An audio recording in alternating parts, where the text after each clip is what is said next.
வணக்கம். எப்போவுமே மர்மம் அப்படின்னு சொன்னாலே நமக்கு அதில் ஒரு ஈடுபாடு வரும். மர்மக்கதை, மர்ம பெண்மணி, மர்ம மனிதன், இந்த வார்த்தைகளை கேட்குறப்பே அதுக்கு பின்னாடி ஏதோ ஒன்று ஒளிஞ்சிருக்கிற மாதிரி நமக்கு தோணும். தமிழில் மர்ம கதைகள் எழுதின பெரிய எழுத்தாளர்கள் எல்லாம் பார்க்குறோம். வடுவூர் துரைசாமி ஐயங்கார், அதே போல் ஆரணி குப்புசாமி முதலியார், ராஜு போன்றவர்களெல்லாம் எழுதுகிறாங்க. பின்னாடி எழுத்தாளர் சுஜாதா, பட்டுக்கோட்டை பிரபாகர், ராஜேஷ்குமார், புஷ்பா தங்கத்துறை எல்லாரும் எழுதுகிறாங்க. ஆனால் பெண்கள் எழுதுனாங்களா மர்மக்கதை அப்படின்னு பார்க்குறோம். இப்போ தமிழில் முதல்ல பெண் எழுத்தாளர் என்று பார்த்தால் 19ஆம் நூற்றாண்டில் வைமு கோதநாயகி அம்மாளை சொல்லலாம். அவங்க சில கதைகள் எழுதியிருக்காங்க. ஆனால் அதிக மர்மம்னு சொல்ல முடியாது. எல்லாரும் குடும்ப பிரச்சனைகள், சமுதாய பிரச்சனைகள் இப்படி தான் எழுதிட்டு வர்றாங்க. ஆனால் உலக புகழ்பெற்ற மர்மக்கதை எழுத்தாளர் அப்படின்னு பார்த்தா அவர்கள் யாருன்னா அகதா கிறிஸ்டி. இந்த பேர் தான் நமக்கு முதல்ல நினைவுக்கு வருது.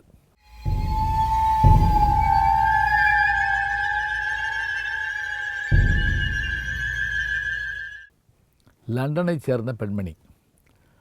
1890 பிறந்த இவர் 1976 மரணமடைகிறார். இத்தனை காலம் வாழ்ந்த இந்த பெண்மணி தன்னோட வாழ்நாளில் சாதித்த சாதனைகள்னு பார்த்திங்கன்னா அவர் எழுதின மர்மக்கதைகள் தான். இவருடைய முதல் திருமணம் மனமுறிவு ஏற்படுகிறது.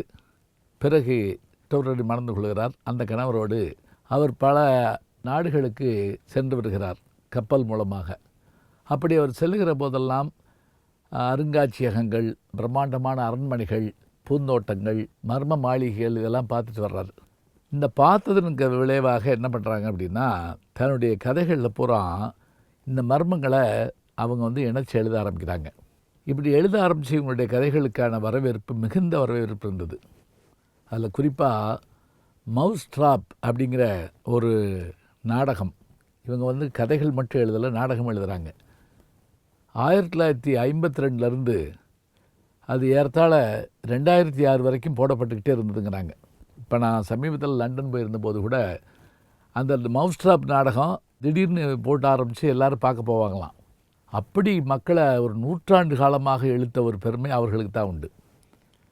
அதோடு மட்டுமில்லை, அவருடைய கதை எப்படி இருக்கும் அப்படின்னு கேட்டிங்கன்னா அதில் வரக்கூடிய மர்மத்தில் யார் கொலை செஞ்சாங்கிற விஷயத்த அந்த கடைசி பக்கம் படிக்கிற வரைக்கும் எல்லாரும் வீட்டில் அவனாத்தான் இருக்கும், இவனாத்தான் இருக்கும், இவனாத்தான் இருக்கும் அப்படின்னு பேசிக்கிட்டே இருப்பாங்களாம்.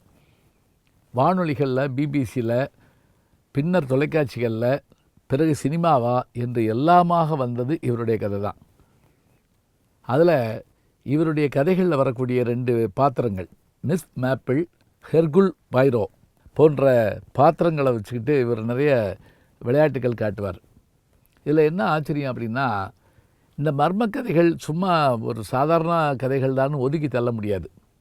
எப்படி என்றால் லண்டனில் ஒரு தீவிரமான ஒரு வழக்கு நடக்குது. அந்த வழக்கில் ஒரு பணக்கார பெண்மணியை அவருடைய கணவன் கொன்னுவிடுறான். அவன் மேலே சந்தேகம் வர முடியாதபடி இப்போ அவன் தப்பிச்சுக்கிட்டே இருக்கான். இப்போ ஒரு மருத்துவமனையில் பண்ணி முடியக்கூடிய ஒரு செவிலியர், ஒரு பெண்மணி என்ன பண்ணாங்க, இந்த கணவன் இந்த பெண்ணை இப்படி கொண்டிருப்பானோ அப்படின்னு ஒரு கேள்வி எழுப்புறாங்க. இது பரபரப்பாக பேசப்பட்டு அந்த அம்மாவை விசாரணைக்கே கூட்டு வந்துட்டாங்க. உங்களுக்கு இதில் பங்குண்டாங்கிற அளவுக்கு கூட்டு வந்துட்டாங்க.